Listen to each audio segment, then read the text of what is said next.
મોરબી આયુષ હોસ્પિટલમાં પીએમજેવાય યોજના હેઠળ મોટા પ્રમાણમાં ક્લેમ મામલે કલેક્ટર આપ્યા તપાસના આદેશ। મોરબી આયુષ હોસ્પિટલમાં પીએમજેવાય યોજનામાં કૌભાંડની આશંકાના ન્યૂઝ પ્રસિદ્ધ થતા જ કલેક્ટર દ્વારા તપાસના આદેશ છૂટ્યા। મોરબી આયુષ હોસ્પિટલમાં પીએમજેવાય યોજનાનો લાભ મેળવવા માટે અનેક દર્દી દાખલ થતા હોય છે, પરંતુ મોરબીનો આયુષ હોસ્પિટલ દ્વારા સૌથી વધુ ક્લેમ કરી સારવાર આપવામાં આવી હોય તેમ 34 કરોડથી વધુ ક્લેમ મંજૂર કરવા મામલે હોસ્પિટલ શંકાના ઘેરામાં આવી છે। ત્યારે આયુષ હોસ્પિટલમાં છેલ્લા 20 મહિનામાં 11,393 દર્દીઓની સારવાર આપી 34 કરોડથી વધુના ક્લેમ મંજૂર કરવા મામલે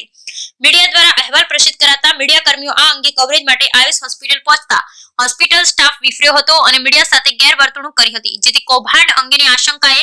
જિલ્લા કલેક્ટર દ્વારા તપાસના આદેશ આપી જરૂર પડે ગાંધીનગરથી ટીમોને તપાસ માટે બોલાવવામાં આવશે તેવું જાહેર કર્યું હતું। મોરબીના જૂના બસ સ્ટેન્ડ પાસે આવેલ આયુષ હોસ્પિટલમાં એપ્રિલ 2023 થી માર્ચ 2024 દરમિયાન 7786 દર્દીઓને પ્રધાનમંત્રી જન આરોગ્ય યોજના અંતર્ગત વિવિધ સારવાર આપી હોસ્પિટલ દ્વારા ₹25,19,49,000ની રકમ જેવું ચૂકવણું કરવામાં આવ્યું હતું। જે રીતે એપ્રિલ 2024 થી નવેમ્બર 2024 દરમિયાન આયુષ હોસ્પિટલ દ્વારા 3607 ક્લેમ કરી ₹13,68,28,000 જેવી રકમ મળી 20 જ મહિનામાં સમયગાળામાં કુલ ₹86,86,44,000 જેવી માતબર રકમ મેળવી લેતા સમગ્ર મામલે સવાલો ઉઠાવવામાં આવી રહ્યા છે, જે અંગેના મીડિયા દ્વારા કવરેજ કરવા પહોંચતા હોસ્પિટલ સ્ટાફ ભડક્યો હતો। આ અંગે જિલ્લા આરોગ્ય અધિકારી, જિલ્લા કલેક્ટર સહિતના અધિકારી હરકતમાં આવી તપાસના આદેશ આપ્યા અને કલેક્ટર દ્વારા એવું પણ જણાવ્યું કે કંઈ પણ ગેરરીતિ જણાશે તો એમ પગલાં લેવાશે, જરૂર પડશે તો ગાંધીનગરથી ટીમ બોલાવવાનું જણાવતા હાલ તો મોરબીની આયુષ હોસ્પિટલ ચર્ચાનો વિષય બની અને સરકારી તિજોરીને કરોડો રૂપિયાનો ચૂનો લાગે એ પહેલા કલેક્ટર દ્વારા તપાસના આદેશ અપાતા ખળભળાટ મચી જવા પામ્યો। Bureau report Razak Bukhari, Morbi.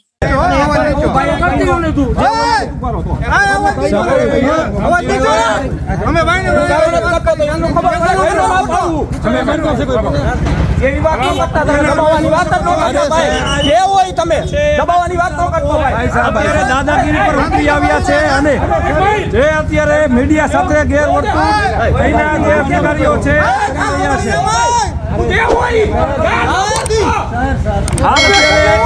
એક તરફ આયુષ હોસ્પિટલે ક્યાંક ને ક્યાંક કૌભાંડ આચર્યું હોય એ પ્રકારની વાત છે, તો બીજી તરફ